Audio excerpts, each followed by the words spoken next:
Welcome to today's meeting of the Liars Club. If you don't know what this object is or what it's used for, well, settle back. The tall tales are about to begin. First, we'd like you to welcome one of America's great storytellers and president of the Liars Club, Rod Serling.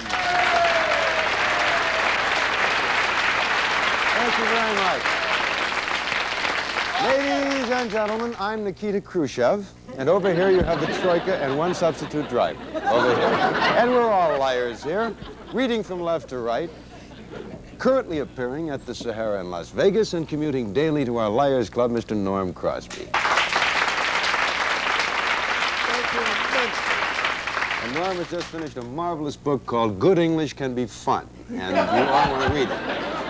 Here's a comedian, a very talented, marvelous lady named Betty Walker. Thank you very much.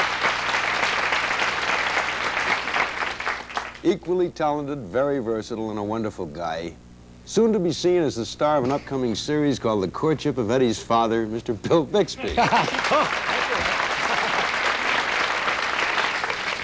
Now, what'll I say about the next one? This is a great... That's the one! It's Betty White! Okay, now we meet our contestants. They are Judy Sanserino, a housewife from Burbank, and her opponent, Mr. Tom Page, a student from Van Nuys. Welcome to you, Tom. Welcome to you, Judy. Judy, that's an interesting name, Sanserino. Is that Spanish or? Italian. It's Italian. That's a lovely name. Now, our panel of liars, Judy, with a lovely name, know the exact description of each of our objects. But they're going to tell you different stories about them, and it'll be up to you and to Tom and Judy over here to discover which liar is trying to be honest for a change. And the player who recognizes the truth the most number of times will receive $100. And Judy and Tom, I'm right in the dark with all of you. I've never seen any of these objects, and even if I had seen them, I still wouldn't recognize them. And the first of them is in front of Betty White.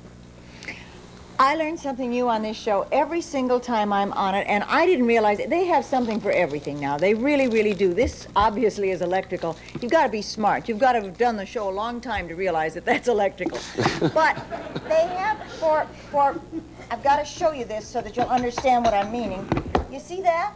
Just Now like Betty Furness. Is that? No. It's for mobile homes and trailers and things like that and campers. You know how popular those campers are. But it's a portable garbage disposal. If you don't want to keep all your garbage at home, you can travel with it. And it really is great. Garbage will travel. Right. Well, that was a lovely story. And now I'm going to tell you what it really is. My grandmother used to do this because we used to live in a ranch. And they used to make ice cream. And that was when you had you'd turn it with the ice and the salt and, you know, real milk. This is now what we call the modern-day housewife ice cream making machine.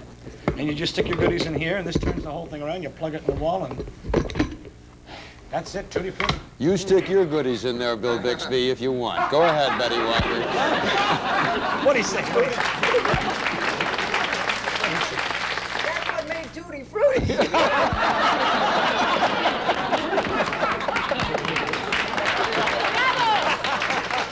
It's going to be another one of those beep-beep shows. Okay, Betty Walker.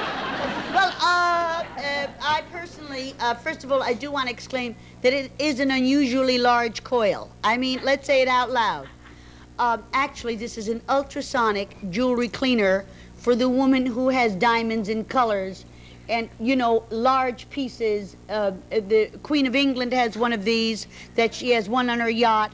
And also, never put jewelry in that costs under $1.59, though. It'll melt. But that's what it is. It also doubles, by the way, which is, you know, I had a thought, and the producer told me I was right. It's a food crusher for those that can't eat lumps in their food. You can crush meat, you can crush vegetables, and things where you don't have time and you just have to take a straw and have your breakfast running. But essentially, it's an ultrasonic... So if you want your watch for breakfast and make a mistake... Right. You can have a deliquified boulevard on order. Diamonds, What the do you breakfast want? of champions. Okay, Norm Crosby. Breakfast of champions. I think you're right. It's tutti frutti. No, this is a humidary vaporizer, and it's used in medicinal places like laboratories or hospitals, and doctors, physicians, surgeons, and physiatrists, and, you know, the ones that have to be sterile. They use this, and it's more, you know, Louis Pasteur. Remember Louis Pasteur who invented milk? Well, he discovered that there's more to sanitariness than just washing your hands. And what this does, see, they didn't show you the whole thing. From the bottom, it emits this rays, and it vaporizes the steam and the cleanliness. You know, when the surgeons, before they penetrate somebody's sanction, they have to go like that. That's why the obstetricians only take women patients. No, that's right, because that's not fair. It's not fair. I really mean that. It's not fair, because they have gloves. They could take anybody. What difference does it make? But it's a humidifier. It's a hospital humidifier.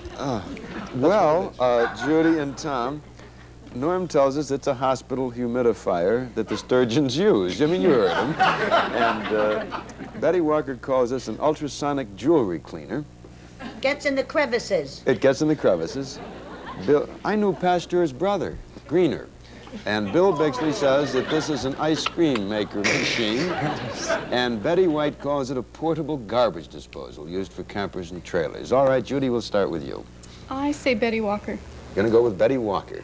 What about you, Tom? I think I'll go with Betty Walker also. You both go with Betty Walker, who calls it an ultrasonic jewelry cleaner. You know something? It looks to me like a portable garbage disposal, and that's what I'll guess. You're just nothing but class. I know that. Okay, Jim Isaacs. Rod, you're wrong. I figured. The Valley Swap Shop tells us that this object used in house trailers is a portable garbage disposal. You got one right. Tom and Judy, I'm sorry that the two of you aren't as bright as I am. However, you'll get another chance. Now, we'll be back for more of the Liars Club following this brief message.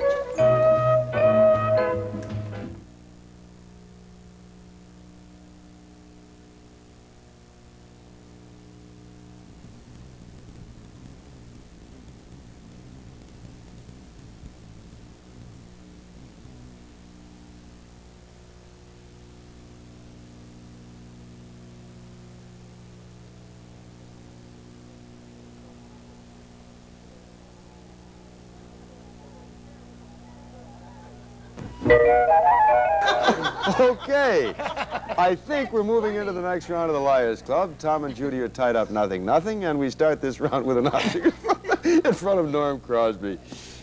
At this point, I really don't know what it is. No, I know what it is. This is a, see, we've come a long way electronically speaking. Are we on the air now? I really don't believe it. Are we? We are. Okay, this is an electronical instrument. Since the early days of Benjamin Franklin, when he stood with the kite in the slush in Philadelphia in front of Joey Bishop's house, you know, we have come a long way. Of course, most people don't realize that neon and tubing has replaced the incandescent bulb. That's because if it wasn't for Benjamin Franklin, right now we would all be watching television by candlelight. But what this is, contestants and Sterling Silva, this is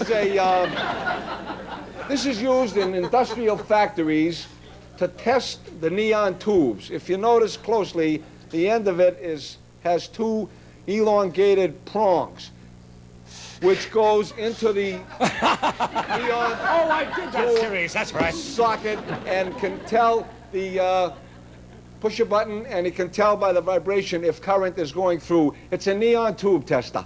Okay. Did anybody Betty? ever tell you that you look like Barbara Fritchie? No. Well, if they ever do her life story audition, what I want to say is this is a part of the new camping equipment. Back east, we suffer from families camping out. It's a new thing. It's under the umbrella of the new sexual freedom under the sky. But anyhow, that's unimportant. Strike it out. This is actually, would you strike it out? Thank you very much. This actually is a bug attractor. It lights up. Unfortunately, we can't light up and show it to you, but it attracts flies, and any dumb bug that's dumb enough to come to it. And it's excellent for eating out because you can sit and the dumb bugs go here. Do you know what I mean? So until they get television and they know what it's about and see the commercials and get wise enough not to be attracted, this is called the dumb bug attractor. Okay, Bill. Well, I say that's a lie, folks. You know, that hurt. Okay, watch it this time. All right, now. Now, it's none of those things that we heard about. This has got another piece, which is, by the way, is missing. I happen to know about this because I've got one in my own car. First, you plug it into something, folks, and now watch this. Now, it's got another piece on it. You can plug it into your... You're going to be in a tilt. You plug it into the cigarette lighter, and you put it in your car, right? But it's actually, instead of using a fuse, if you've ever had an accident on the freeway, they have the fuses that burn, but they last for, I don't know, 10, 15 minutes. This will last 1 hour flashing if you plug it into your car on only 4 minutes or 5 minutes of charge. That's what it does. And you can hang it by the bumper. It works as a flare, but it's a flashing flare. Oh, I see. All right. And I Okay, just Betty. crushed my thing. This being an animal lover and a dog lover, I recognized it right off the bat. It's if you're walking your dog and another dog should come up and annoy it, or you know, like for instance, if you want to keep other dogs away from your dog, if they start a fight or whatever they have in mind, you just simply as you walk along, it's electric. There's a little battery in there, and it's a dog prodder is what it is, and you just prod the other dog away. It doesn't hurt him at all, but it gives him such a Well, shock. it's a lot neater than throwing water on them. You're right.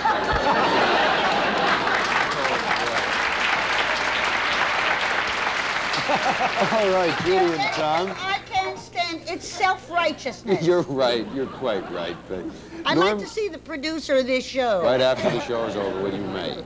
Judy and Tom, Norm calls this a device that tests neon tubes. Betty Walker calls it a bug attractor to keep bugs away from picnickers.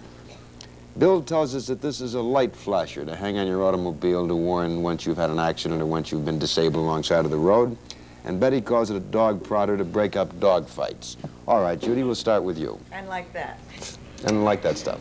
I'll try Bill Bixby. Okay, Judy, you go with Bill. What about you, Tom? I think I'll go with Norm Crosby this time.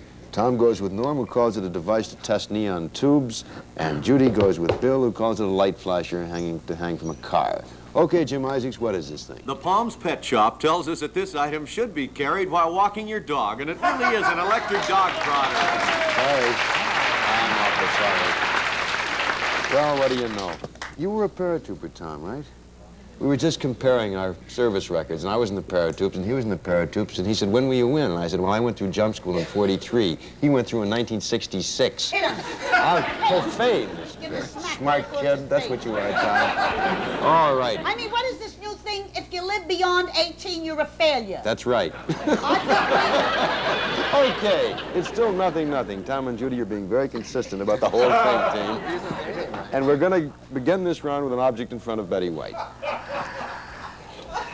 This is something that if you have to be an upholsterer to understand this, but you know those little rivets that, oh, I beg your pardon. Ooh, it's okay, Betty, honey, it's all right.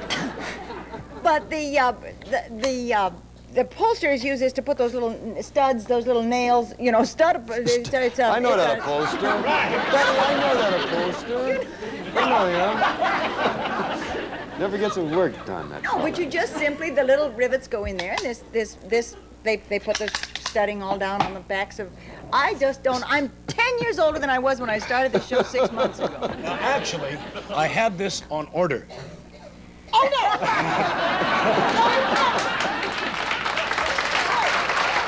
Now, I'll give you what you want, but I want to... oh no, I'd rather shoot you!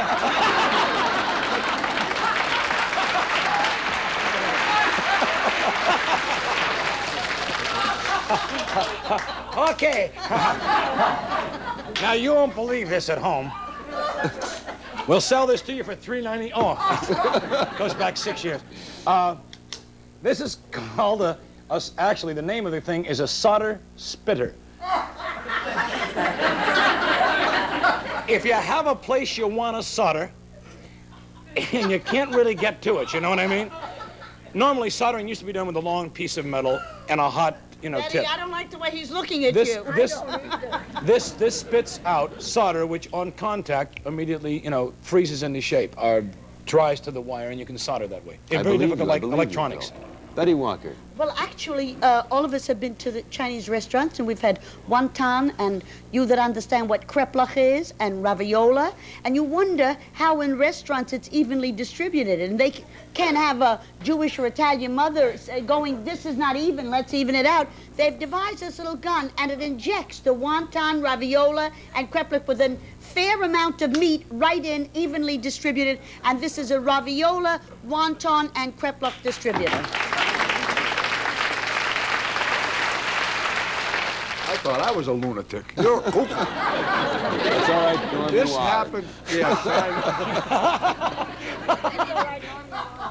Now, what this is really is used by farmers in dairy farms, and there's a bottle that attaches to this thing with pellets, and they have fused vitamins and capsules into a minuscule pellets, and they go through this tube, and they use them to shoot them into the mouths of cattle who are not, healthy enough. They have skinny cattle that are worried about things, Oh, yeah, and if the cattle aren't getting enough milk and chewing up their cuds and stuff. And they...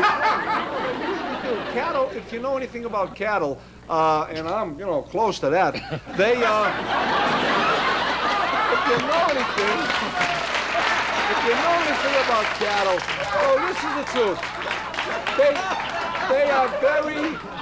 Cattle are very hypersensitive animals. This is the truth. And even the farmers, if when they milk the cows, sometimes the cows say to them, "Hey, you look beat, man. Why don't you just hold on tight and I'll jump up and down."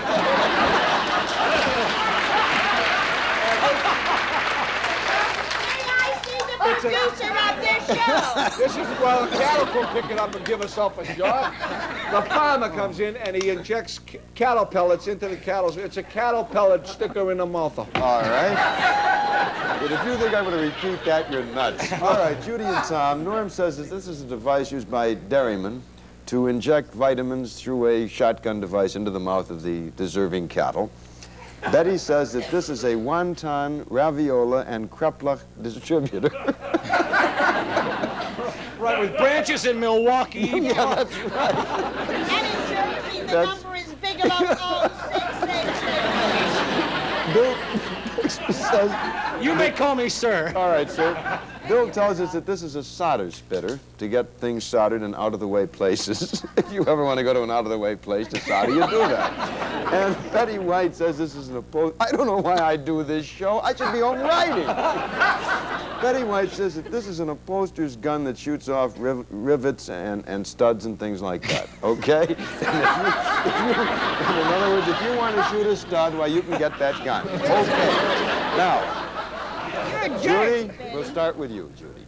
I believe Norm Crosby. You're going to go with Norm. And Tom? I'll take Bill Bixby You this go time. with Bill this time, Tom, who calls it a solder spitter, and Judy goes with Norm, who calls it an injector of vitamin pellets into cattle's mouths. All right, Jim Isaacs? Dirty slob. Sears Roebuck and Company states that this object is used for fattening cattle and is called an automatic implant. All righty. All right, Judy, give yourself a point over there, my dear. You forged into the lead 1-0. We'll be right back for more of the Liars Club after this message.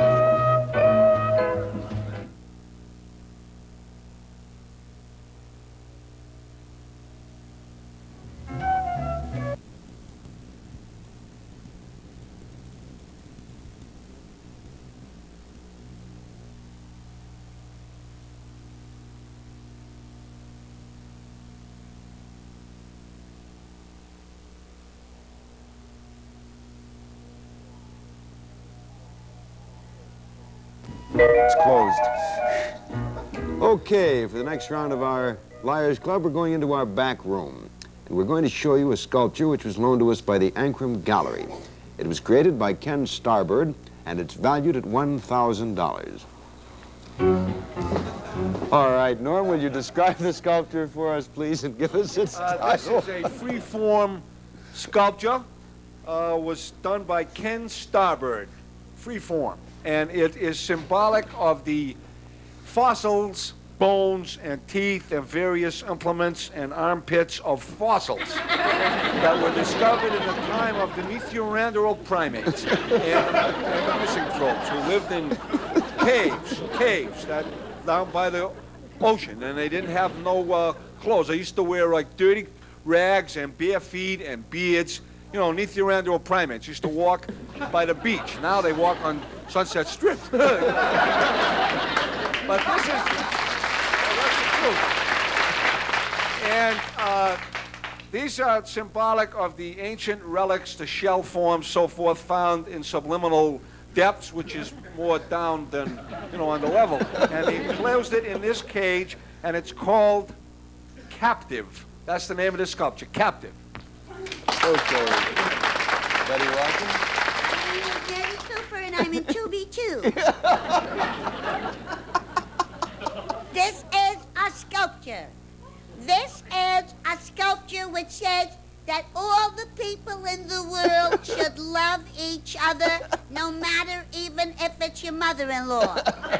So this is by Ken Starbuck, and it is called 1 into 1. Natty Cooper 2B2.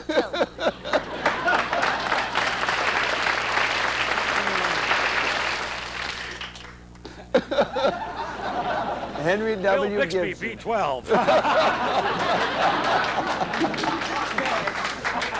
You see the cage, you see the fish, you see the mollusks. This is called Trapped Mollusk, and it is by Ken Starbuck. He was from San Francisco. What else can I say? That's what it is. Okay, Betty White.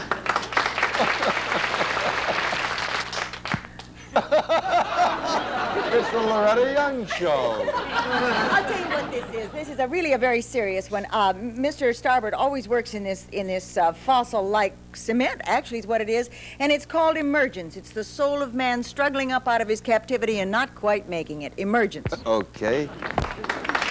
Betty Walker, what was it? Run. 1 into 1. 1 into 1. Eddie Cooper, Okay, so here we go. Judy and Norm.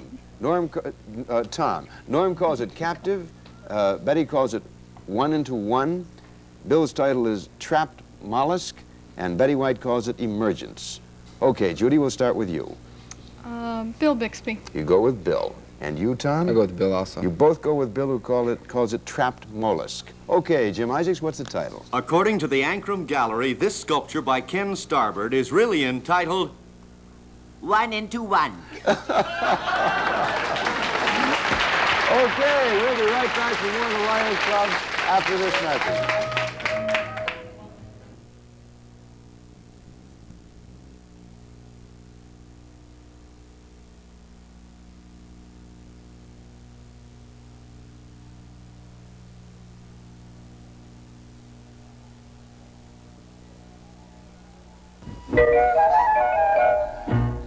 Congratulations to our winner, Judy Sanserino, who walks away $100 richer. And until the next meeting of the Liars Club, this is Rod Serling saying, don't you get caught in a lie.